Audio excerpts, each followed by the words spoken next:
Bismillahirrahmanirrahim. Assalamualaikum warahmatullahi wabarakatuh.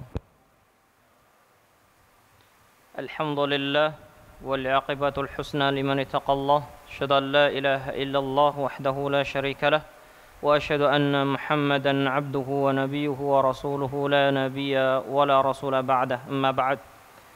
Jemaah sekalian yang dirahmati Allah Subhanahu wa taala.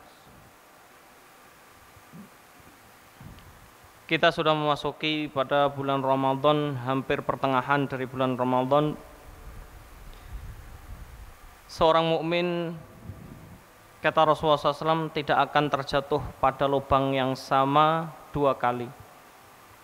Artinya, ketika kita tidak mampu memaksimalkan Ramadan di awal-awal yang lalu, ataupun ada lubang-lubang kejelekan, lubang-lubang kemaksiatan, atau lubang-lubang yang kurang dari ibadah kita di setengah yang lalu, marilah kita perbaiki di setengah yang terakhir kali ini.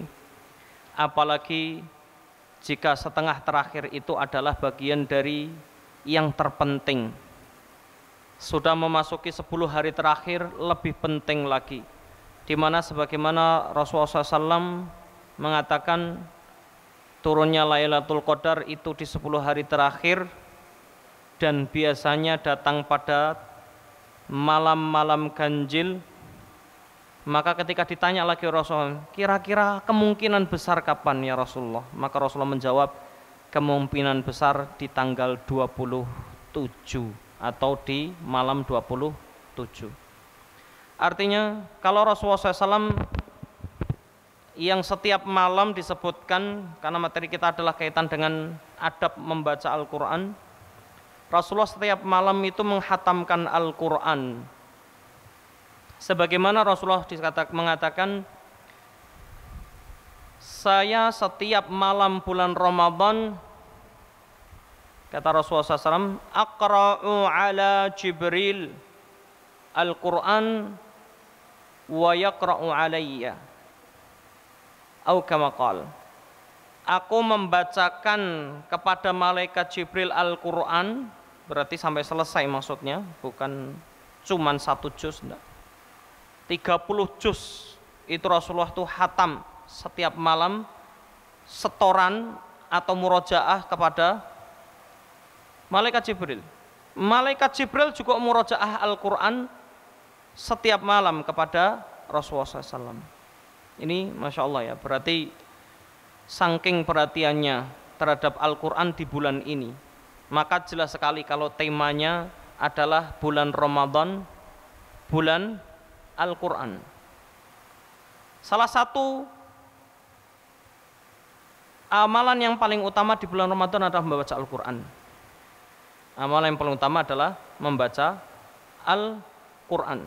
Maka Imam Syafi'i itu menghatamkan Al-Quran sehari sekali kalau bulan Ramadan di awal-awal. Kalau sudah masuk 10 hari terakhir, bisa 3 kali dalam 1 hari 1 malam. Kok bisa? Hafal. Kalau hafal cepat. Kenapa kita lama? Karena nggak hafal. Ya, coba bapak-bapak kalau atau jamaah sekalian baca Al-Fatihah, mikir nggak? Baca Al-Fatihah masih mikir nggak? Nggak mikir, maka cepat, cuman berapa detik. Nah, Imam Syafi'i yang menghafal Al-Quran itu begitu, karena hafal Al-Quran. Ya, maka adab dalam membaca Al-Quran tentu di sini adalah secara umum, karena nanti ada beberapa kekhususan bagi orang yang sudah hafal Al-Quran atau sedang atau menjadi penghafal Al-Quran, sedang ngafalin Al-Quran murojaah. Itu nanti ada kekhususan.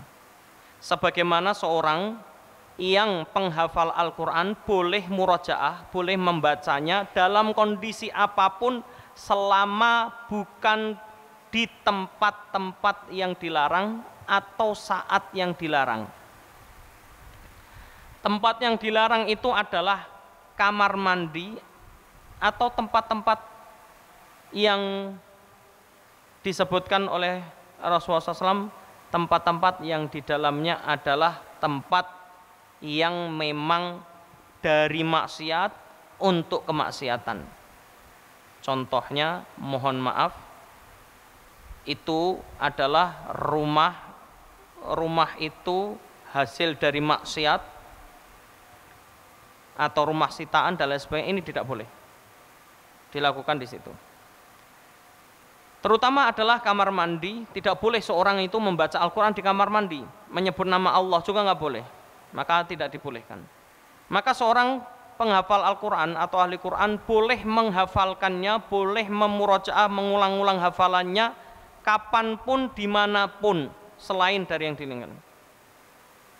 Kecuali lagi yang dikecualikan adalah mungkin saat buang air besar, nggak boleh. Lagi saat qadul hajah, buang air besar, buang air kecil, sambil baca Quran, nggak boleh. Ya. Tapi selain itu boleh. Ustadz, kalau dia mau murojaah sambil lari-lari, boleh. Sambil nyetir, boleh. Sambil naik motor, boleh. Sambil bersih-bersih rumah, boleh. Ini khusus bagi penghafal Al-Quran. Ini kekhususan. Namun yang saya sampaikan di sini adalah yang bukan kekhususan, jadi secara umum. Maka seorang yang membaca Al-Quran yang pertama adalah hendaknya seorang itu memperhatikan adab-adabnya. Yang pertama, seorang meluruskan niat. Untuk apa dia membaca Al-Quran? Niatkanlah membaca Al-Quran itu karena Allah, bukan karena manusia.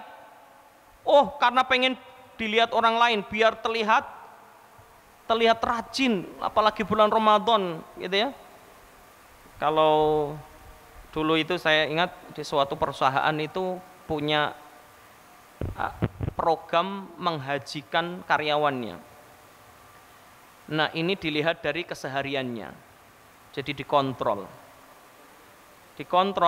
kesehariannya di kantornya, bagaimana kinerjanya bagus, sholatnya bagus, baca Al-Qur'annya rajin. Itu nanti didata yang akan dihajikan. Gara-gara itu penuh masjid. Itu kata direksinya waktu itu saya ngobrol. Itu gara-gara itu penuh masjid. Gara-gara itu juga rajin semua. Begitu habis selesai haji pada hilang. Ini berarti niatannya untuk apa? Ini perlu diluruskan. Seorang membaca Al-Quran itu karena Allah dan ingin mendapatkan derajat yang tinggi. Karena sesungguhnya orang yang membaca Al-Quran itu akan mendapatkan derajat yang tinggi di surga. Dia akan mendapatkan syafaat dari Al-Quran. Sebagaimana disebutkan dalam hadis Rasulullah SAW, Rasulullah mengatakan, Utiyal Quran ala suratil khalq. Akan didatangkan Al-Quran dalam bentuk makhluk, kemudian datang kepada Allah dan bersaksi kepada Allah SWT terhadap orang-orang yang pernah membacanya. Ketika ada orang yang dahulu di dunia membaca Al-Quran, tapi ternyata dia harus masuk neraka, Al-Quran datang kepada Allah SWT kemudian bersaksi, ya Allah, dulu dia telah membaca aku. Dahulu dia sampai mengurangi tidurnya gara-gara membaca aku. Maka kemudian Allah berikan rahmat orang yang tadi yang harusnya dapat neraka dulu, akhirnya diampuni oleh Allah SWT dan dimasukkan ke dalam surga. Ini adalah syafaat Al-Quran. Orang yang menghafal Al-Quran, ahli Quran, lebih tinggi lagi. Derajat orang itu sesuai dengan hafalan Al-Quran, derajatnya di surga. Sebagaimana Rasulullah SAW mengatakan, ya, bacalah Al-Quran, karena hafalkanlah, jadilah Al-Quran, karena ahli Quran nanti akan dikatakan kepada Al-Quran, yuqalu li ahli Quran, kata Rasulullah SAW, Iqra' warattil kama kunta turattil fid dunya. Baca dan hafalkan, dan baca dan tartilkanlah. Sesungguhnya nanti derajatmu di surga sesuai dengan bacaan terakhir, hafalan terakhirnya ketika kalian di dunia. Ya, kalau hafalannya cuma sampai surat Al-Falaq, ya sampai Al-Falaq aja, baru sudah di situ doang. Kalau dia hafal semuanya, maka dia akan mendapatkan derajat yang tinggi. Maka luruskanlah niat. Sebagaimana Disebutkan oleh Rasulullah SAW ada orang yang pertama kali masuk neraka adalah 3 golongan. Satu, ahli Quran atau ahli ilmu. Yang kedua adalah orang yang ahli sedekah. Yang ketiga adalah orang yang ahli atau orang yang mati syahid. Tiga-tiganya mereka melakukan itu bukan karena Allah tapi karena dunia. Yang satu karena ingin dilihat dikatakan pahlawan, yang satu ingin dikatakan seorang ahli Quran, dikatakan seorang alim, seorang yang hebat, yang satu lagi biar dikatakan orang yang kaya, yang dermawan dan lain sebagainya, maka semua tempatnya di neraka. Baik, kemudian jemaah yang dirahmati oleh Allah Subhanahu wa taala, yang kedua adalah adab ketika seorang membaca Al-Qur'an itu sebelum membaca Al-Qur'an dalam kondisi suci dari hadas maupun najis. Apa perbedaan hadas dan najis? Suci dari najis jelas. Najis itu sesuatu fisik yang menjadikan fisik, entah itu pakaian atau tubuh kita itu menjadi sesuatu yang najis. Ya, disebut oleh Al-Qur'an maupun hadis najis. Contohnya daging babi, air liur anjing menurut mazhab Syafi'iyah ya. Mazhab Syafi'iyah, Hanabilah dan Hanafiyah semuanya mengatakan air liur anjing najis, kecuali mazhab Maliki yang mengatakan air liur anjing tidak najis. Najis, ya, ataupun kotoran manusia dan lain sebagainya. Ini adalah semuanya bagian dari najis. Harus suci dari itu semua. Ya. Ini adalah adabnya. Hadas adalah sesuatu yang terjadi pada tubuh kita yang mengharuskan kita atau disyariatkan untuk mensucikannya. Contohnya orang yang kentut. Orang yang kentut ini berhadas. Orang yang buang air kecil, buang air besar ini berhadas, tapi hadasnya hadas kecil. Nanti ada lagi hadas besar. Hadas besar itu adalah satu, contohnya berhubungan suami istri. Atau mohon maaf keluar air mani. Keluar air mani. Yang keluar pada laki-laki dan perempuan sebenarnya ya, kalau perempuan selain haid dan nifas itu ada yang namanya mani, madhi, dan wadi. Ada 3. Mani disebabkan karena hawa nafsu, ya. Kemudian kalau madhi, kadang-kadang kalau kedinginan keluar madhi, berbeda. Atau madhi ini yang membersamai air mani atau awal dari sebelum keluarnya air mani. Ketiga adalah wadi, biasanya adalah keluar bersamaan dengan air kencing. Ini hadas kecil. Kalau keluar mani maka hadas besar. Kalau wadi dan madhi hadas kecil. Cukup dibersihkan kemaluannya kemudian berwudu. Ini adalah hadas. Maka orang yang membaca Al-Qur'an hendaknya suci dari semuanya, dari hadas maupun najis. Ya. Makanya ulama berbeda pendapat tentang bagaimana kondisi orang yang haid. Apakah boleh membaca Al-Qur'an? Mazhab Syafi'i mengatakan tidak boleh. Total, nggak boleh, ya. Tapi mazhab Hambali, Maliki dan Hanafi mengatakan boleh membacanya. Tetapi mazhab Hambali menambahkan lagi asalkan tidak memakai mushaf. Ya, yang nggak boleh kalau memakai mushaf karena memegang mushaf nggak boleh bagi orang yang haid. Ini, kenapa kita membaca firman Allah yang firman Allah itu suci? Lihat ya, jangankan firman Allah, Abu Hurairah ketika beliau junub keluar mani ya, kemudian harusnya mendatangi majelis bersama Rasulullah SAW, beliau urung, bahkan pergi dulu, lewat, karena harus melewati, maka Abu Hurairah dilihatin oleh Rasulullah SAW, ditungguin. Selesai itu baru Abu Hurairah datang, terlambat. Ditanya, Abu Hurairah dari mana? Kenapa kamu tidak ikut majelis dari tadi? Kenapa kamu terlambat? Saya junub tadi ya Rasulullah.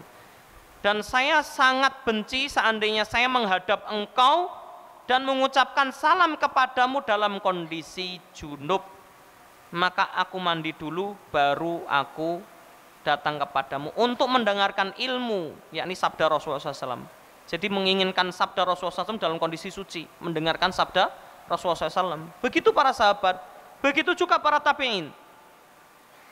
Ya, begitu juga para tabi'in dan para pendahulu kita dahulu adalah orang-orang yang soleh yang ketika mendengarkan hadis Rasulullah SAW saja, contohnya Al-Bukhari, Imam Bukhari itu ketika beliau mau menyampaikan hadis ataupun ketika beliau mau mendapatkan hadis, yakni belajar hadis, maka beliau selalu berwudu dulu.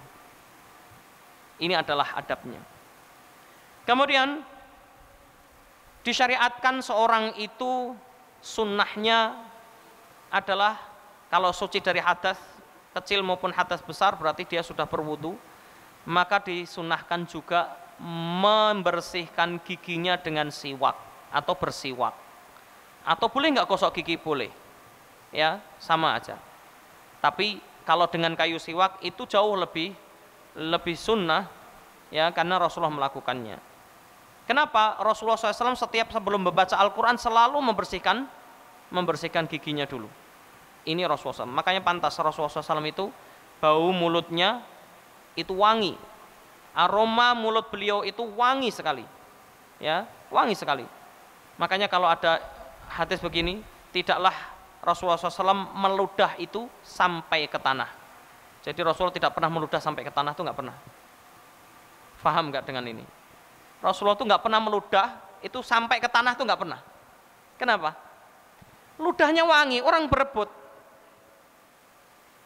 Ludah manusia tidak najis ya. Itu Masya Allah, berebut, wangi, keringatnya wangi. Ummu Salamah itu pernah kelihatan melihat Rasulullah SAW sedang tidur siang, kemudian apa? Berkeringat, karena hari itu sangat panas kata Ummu Salamah. Kemudian aku mengelapnya dengan handuk, dilap oleh istrinya ini dengan handuk. Begitu dilap, selesai, handuknya disimpan, lagi nyimpan, Rasulullah terbangun. Ada apa ya Ummu Salamah? Ada apa Ummu Salamah? Kata Ummu Salamah, maaf ya Rasulullah, saya mengganggu. Saya tadi ngelap tubuhmu karena engkau berkeringat, dan sungguh ini kesempatan emas. Kenapa? Karena keringatmu itu adalah sesuatu yang paling wangi, bahkan melebihi wanginya kasturi. Wangi sekali. Ini keringatnya Rasulullah SAW. Makanya Ibnu Qayyim itu mengatakan, kenapa keringat Rasulullah tidak bau? Kenapa keringat Rasulullah SAW wangi? Karena Rasulullah tidak pernah berbuat maksiat sedikit pun. Ketika tubuh kita tidak pernah digunakan untuk maksiat apapun, maka pasti akan memberikan efek yang baik. Ya, salah satunya adalah aroma yang wangi tadi. Masya Allah ya. Kalau kita kenapa bau? Karena banyak maksiat. Kemudian disunahkan juga ketika membaca Al-Quran itu menghadap kiblat. Menghadap kiblat. Kenapa? Karena sunnahnya kalau orang berdoa itu menghadap kiblat. Ya, contohnya kalau bapak-bapak atau sama sekalian lagi umroh atau haji, kemudian disunahkan kalau setelah haji biasanya disunahkan setelahnya, ya, itu berziarah ke makam Rasulullah SAW. Atau umroh itu disunahkan ziarah ke makam Rasulullah SAW.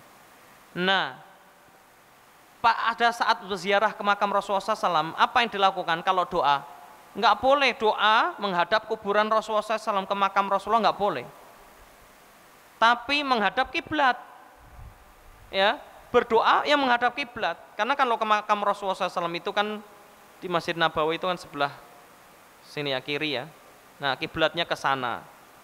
Nah kadang-kadang didapati orang-orang berdoa menghadap membelakangi kiblat, menghadap kuburan. Nah ini nggak boleh. Tapi menghadap kiblat, ya, menghadap kiblat.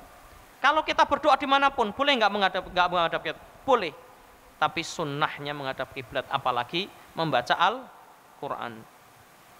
Kemudian di antara sunnahnya atau adabnya ketika seorang itu membaca Al-Quran adalah seorang disunnahkan untuk bagi yang tidak hafal untuk memakai mushaf, itu lebih afdol daripada selain mushaf. Ustadz, kalau kita memakai HP gimana? Boleh nggak membaca Al-Quran pakai HP, mushaf HP itu? Boleh. Boleh. Tapi afdolnya pakai mushaf yang sesungguhnya, ya, itu afdolnya. Maka ada pertanyaan, kalau HP ini kan ada mushaf Al-Qur'annya, dibawa ke kamar mandi boleh ya? Boleh-boleh saja, wong itu HP bukan mushaf. Ya, bukan mushaf. Tapi kalau mushaf tidak boleh. Ya. Taib. Kemudian Salah satu adabnya sebelum membaca Al-Quran, membaca isti'adzah atau ta'awud atau a'udzubillahi minasyaitonirrajim. Berlindung kepada Allah dari bahaya syaitan. Kenapa bahaya syaitan? Padahal orang baca Al-Quran, bacaan Al-Quran bikin setan lari nggak? Bikin setan lari, bikin setan takut nggak? Oh, jangankan baca Al-Quran, suara adzan aja, setan lari, terbirit-birit, sampai disebutkan oleh Rasulullah SAW, setan tuh lari mencari air, terkentut-kentut.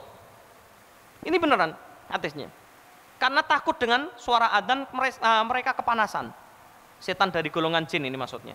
Makanya kalau ada manusia dengan suara adzan takut, fobia, itu setan dari golongan manusia. Ya, ini masya Allah ya. Kemudian, kenapa harus membaca ta'awud? Ibnu Qudamah itu menjelaskan sampai ada sekitar 12 poin, kurang lebih 12 poin. Alasan kenapa harus ta'awud sebelum membaca Al-Quran.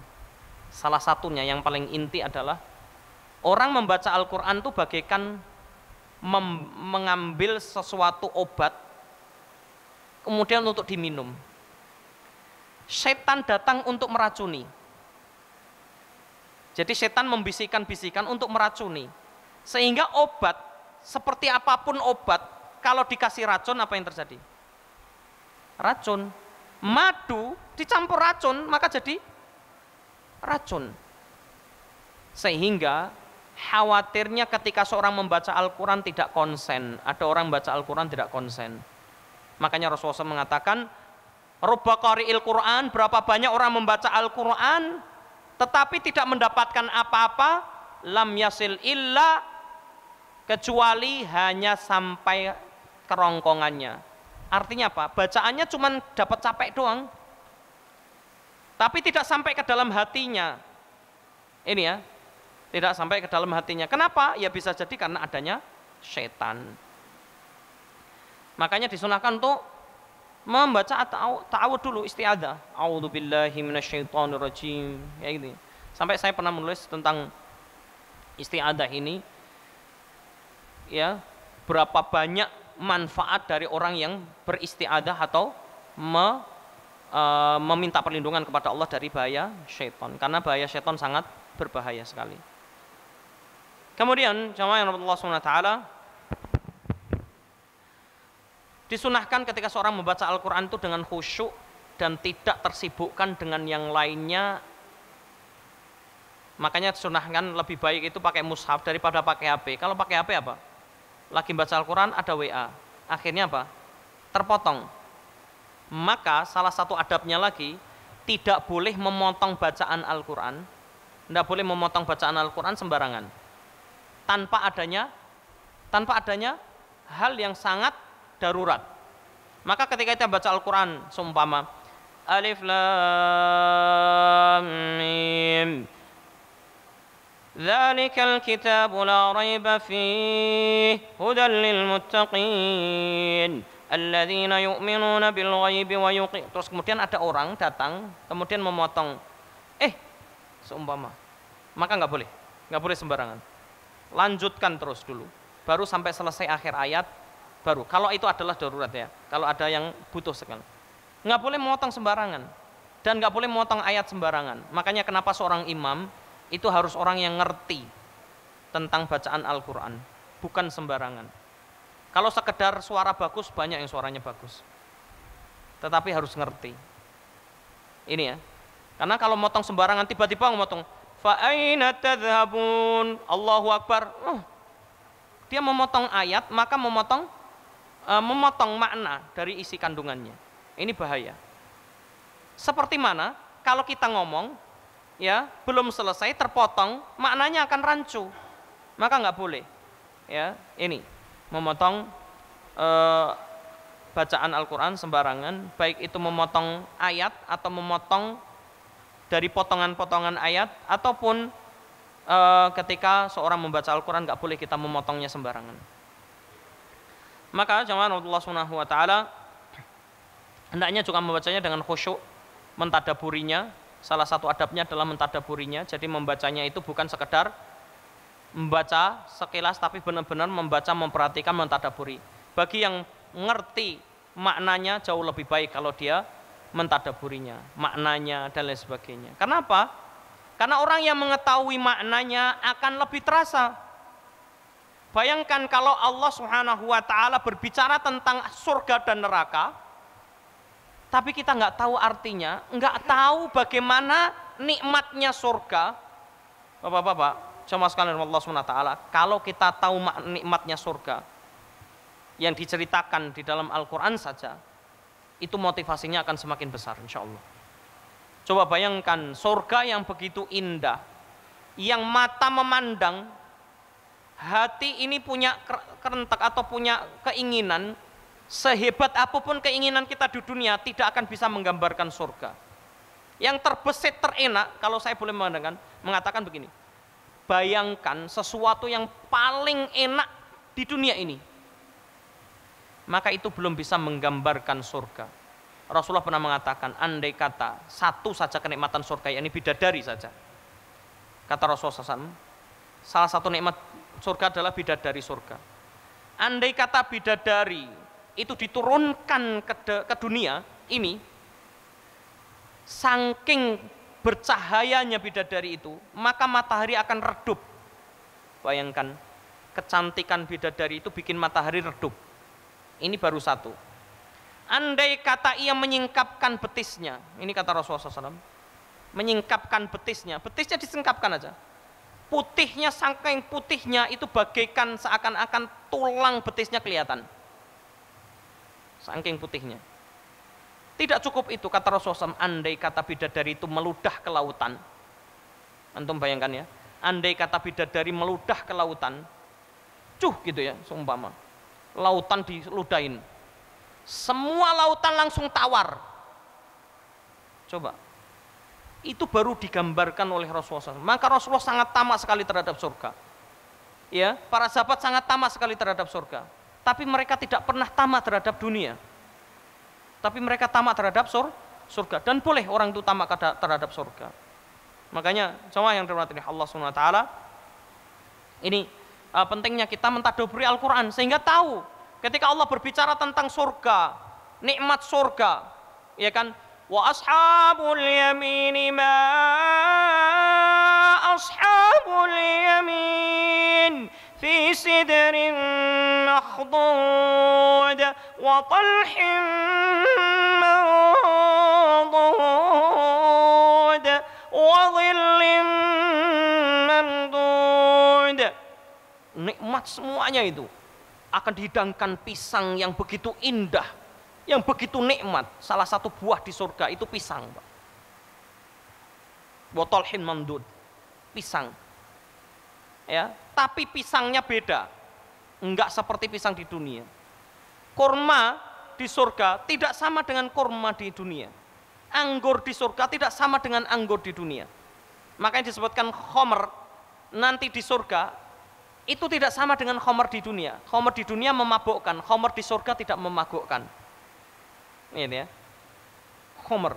Kemudian penduduk surga akan diberikan baju dari sutra min sundus wa istabrok. Sundus itu sutra yang sangat halus sekali. Tahu nggak? Kalau bapak-bapak ikhwas sekalian, ini saya pernah melihat sutra bagaimana itu kalau digunting dengan gunting biasa nggak bisa. Ini kalau sutra asli. Nah, sundus itu sutra yang sangat halus sekali. Istabrok itu sutra yang sangat tebal. Nanti buka. Ya, dalam Al-Qur'an. Sutra yang sangat tebal. Itu pakaian ahli surga. Kalau kita kan pakaiannya kasar, Pak. Ya, kadang-kadang bikin gatal-gatal. Karena kasar. Makanya Utsman bin Affan itu pernah minta izin kepada Rasulullah, ya Rasulullah, saya tuh gatal-gatal. Utsman bin Affan kaya raya, makanya pakaiannya itu campuran sutra. Aslinya nggak boleh, tapi dia minta izinnya Rasulullah, kalau saya gatal, saya minta izin untuk memakai sutra. Makanya ada keringanan bagi orang yang jika kulitnya sensitif, kemudian dia gatal, maka dia boleh memakai sutra bagi laki-laki. Kalau perempuan boleh. Ya, ini sama Allah SWT. Nah, kemudian sebenarnya masih banyak sekali, tidak mungkin dalam satu sesi ini saya akan sampaikan seluruh adab-adabnya. Tapi setidaknya hendaknya membaca Al-Quran itu dengan tartil, tidak terlalu cepat-cepat. Makanya nggak boleh orang bacakan Alhamdulillahirrahmanirrahim maliki yaumiddin, nggak boleh. Satu, nggak mungkin dia mentadaburinya. Dua, nggak akan menikmati namanya bacaan Al-Quran. Tiga, dia tidak tumak ninah, alias tidak apa? Tidak anteng, tidak tenang dalam membacanya. Rasulullah SAW membaca Al-Quran itu dengan tartil, bahkan ya surat Al-Fatihah itu dipotong-potong sesuai dengan ayatnya. Alhamdulillahi Rabbil Alamin Ar-Rahmanir Rahim Maliki Yaumiddin. Satu ayat itu Rasulullah SAW. Boleh nggak disambung sebuah ayat doa? Boleh ya, tapi Rasulullah SAW satu ayat saking tartilnya Rasulullah SAW itu. Enggak boleh cepat-cepat ya, enggak menikmati. Coba apalagi kalau sholat tarawih sampai secepat itu, enggak nikmat ya. Saya pernah sholat tarawih saking cepatnya ya, 23 rakaat, tapi tidak seviral yang dulu viral ya. 23 rakaat cuma 1/4 jam. Saya bilang cepat sekali 23 rakaat ini. Silahkan mau 23 rakaat, silahkan mau 11 rakaat, silahkan. Semua ada dalilnya. Yang jadi masalah adalah bagaimana tumak ninah dalam sholat. Bacaan Al-Qur'annya juga tumak ninah, tidak sembarangan. Ini enggak sopan dengan firman Allah, tidak adab dengan firman Allah SWT. Bacalah dengan tartil. Alhamdulillahi Rabbil Alamin Ar-Rahmanir Rahim. Akan lebih menikmati, lebih ngerti maknanya. Oh iya. Ini firman Allah. Kita membaca bukan firman sembarangan, bukan perkataan sembarangan, perkataan Allah Subhanahu wa taala. Kemudian Allah perintahkan di dalam Al-Qur'an, menunjukkan perintah Allah ini kewajiban untuk membaca tartil. Warattilil Qur'ana tartila. Dan tartilkanlah Al-Qur'an dengan benar-benar tartil. Bacalah Al-Qur'an dengan tartil. Tartil itu tadi membacanya tidak terlalu cepat. Ya, santai bacaannya. Boleh, standar tartil itu minimal adalah bacaan yang mampu dimengerti. Alhamdulillahi Rabbil Alamin Ar-Rahmanir Rahim Maliki Yaumiddin Iyyaka na'budu wa iyyaka nasta'in Ihdinas siratal mustaqim. Ini masih batasan normal. Ini batasan tartil yang agak cepat, sebagaimana ditartilkan oleh Syekh Suad Syurem, Imam Masjidil Haram, yang sekarang sudah keluar. Tahun ini mengundurkan diri beliau dari Imam Masjidil Haram per tahun Ramadan ini. Ya, biasanya berpuluh-puluh tahun beliau menjadi Imam Masjidil Haram, Suad Syurem. Masya Allah ya, beliau ahli Quran. Ya, ini beliau cepat bacanya, tapi batasan tartil. Enggak seperti tadi, enggak. Kemudian terakhir, jamaah Allah SWT, karena waktu kita masih banyak, hendaknya ketika membaca Al-Quran ya, ketika mendapati ayat-ayat yang bersifat kenikmatan dari Allah Subhanahu wa taala, maka menunjukkan ekspresi gembira. Ketika mendapatkan ayat-ayat yang menunjukkan azab, maka menunjukkan kesedihan dan rasa takut kepada Allah Subhanahu wa taala. Membaca ayat-ayat tentang surga, senang, bersyukur. Bahkan mengucapkan rasa syukur, alhamdulillah. Ya, moga-moga kita termasuk ahli surga. Kalau mendapatkan neraka, nangis. Rasulullah itu nangis. Jangankan tentang ayat-ayat tentang neraka, Rasulullah pernah mendengarkan bacaan dari Ibnu Mas'ud. Suatu ketika Rasulullah mengatakan, datang Ibnu Mas'ud, bacakan Al-Quran. Ya Rasulullah, Al-Quran turun kepadamu, masa saya bacakan kepadamu? Enggak pede lah Ibnu Mas'ud ya. Maka kata Rasulullah, saya senang mendengarnya dari orang lain. Maka Ibnu Mas'ud membaca surat An-Nisa. Dibacakan surat An-Nisa sampai pada ayat di mana wajibna bika ala haula'i syahida. Rasulullah langsung hasbuk, cukup. Rasulullah nangis. Kata Ibnu Mas'ud, saya melihat air mata Rasulullah SAW berderai air mata sampai jenggotnya basah. Coba, air mata sampai jenggot basah itu berarti apa? enggak sedikit. Nangis bercucuran. Dan aku akan mendatangkan kamu wahai Muhammad sebagai saksi bagi semua umatmu. Rasulullah takut sekali karena jadi saksi itu enggak gampang. Ya. Ini sehingga apa? Termasuk dari adab itu adalah yang terakhir ya. Tadi terakhir ya. Ini yang terakhir lagi.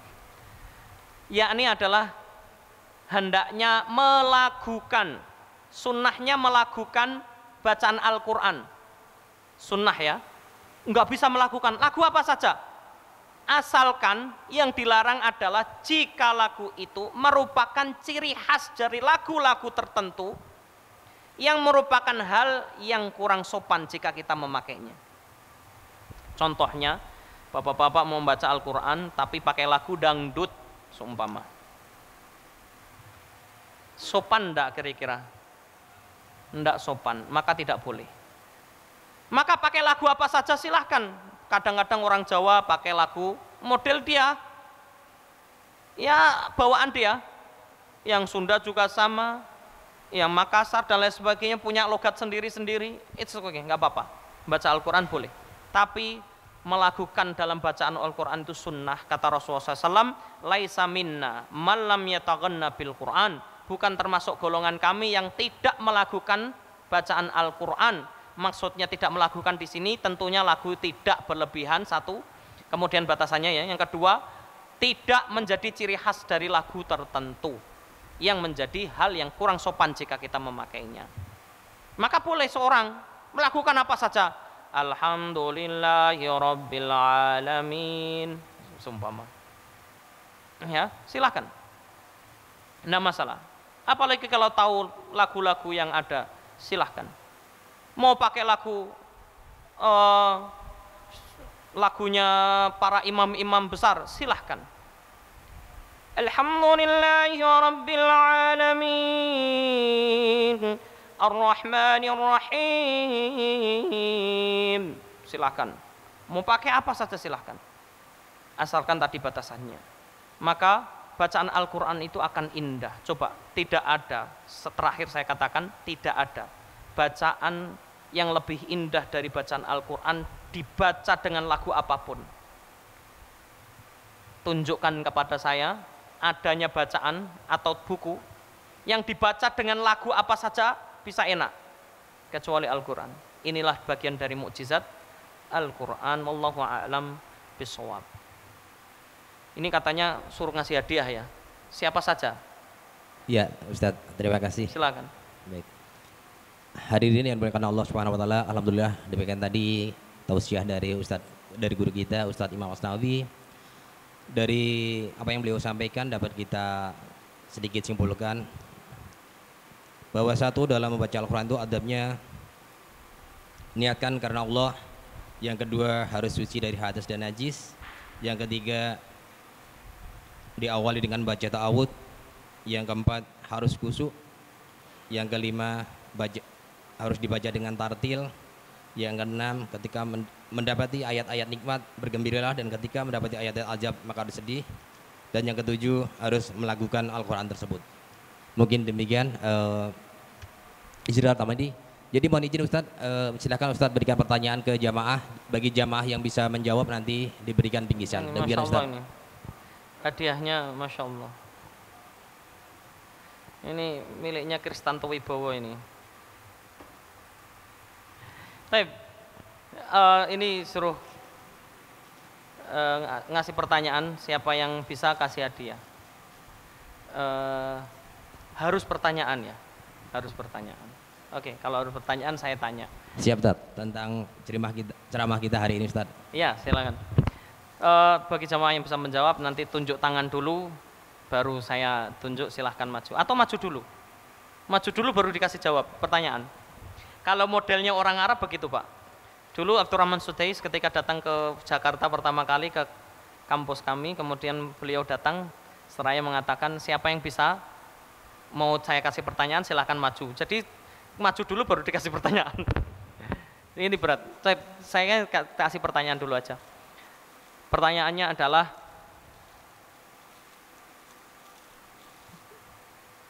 Rasulullah Sallallahu Alaihi Wasallam, ya Rasulullah SAW itu membaca Al-Quran kepada malaikat Jibril, dan malaikat Jibril membacanya di setiap malam bulan Ramadan, setiap malam bulan Ramadan. Pertanyaannya adalah, Rasulullah Sallallahu Alaihi Wasallam, ya Rasulullah SAW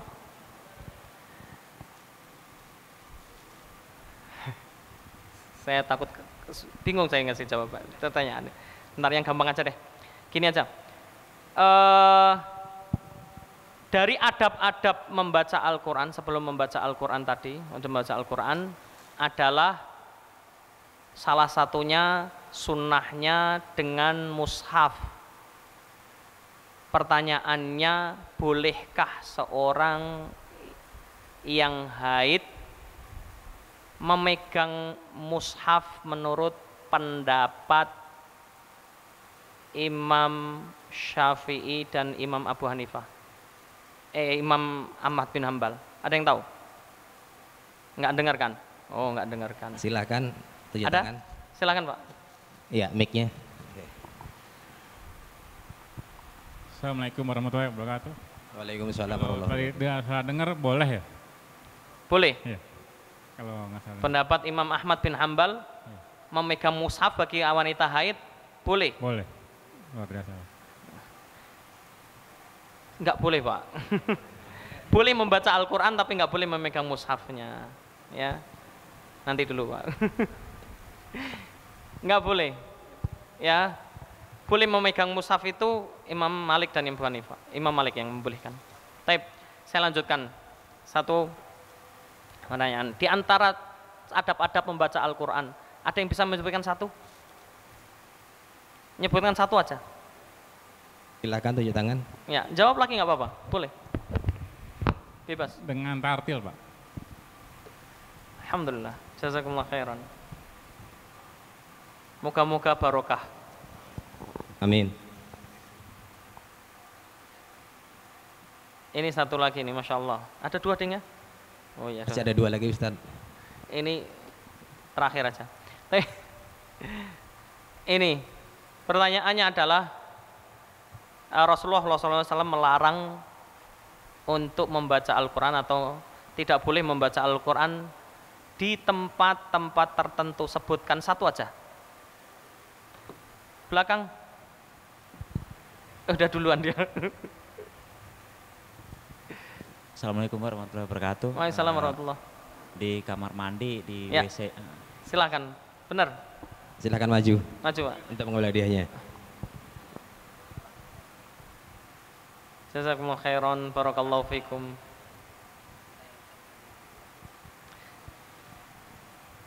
Ya, terakhir. Hadiah utama silakan, Ustaz.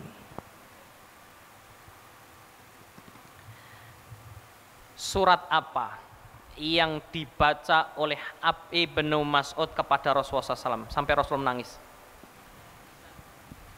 Coba mic-nya. Ya. Oh, sudah, alhamdulillah. Baik, terima kasih, Ustaz.